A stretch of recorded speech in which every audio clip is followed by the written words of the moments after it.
مرحبا بكم أحبائي المتابعين، معكم أنا مولاي مصطفى مروان، وهذا استكمال لسلسلة تصحيحات لغوية. أقوم بهذا الفيديو للحديث عن موضوع مهم جدا وخطأ يقع فيه العديد من العاملين في حقل الأخبار، سواء قراءة الأخبار الإذاعية أو التلفزيونية.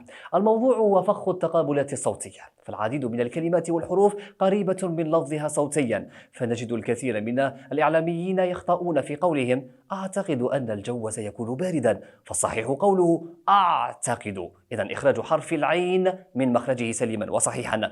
أيضا هناك الكثير من الإعلاميين في نهاية النشرة هناك من يقول نشرة الأخبار قدمناها لكم، فالصحيح قوله نشرة الأخبار.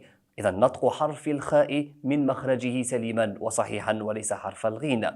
أيضا قول الله سبحانه وتعالى إنما يخشى الله من عباده العلماء، فكلمة يخشى خاطئة، وإنما الصحيح قوله إنما يخشى الله من عباده العلماء.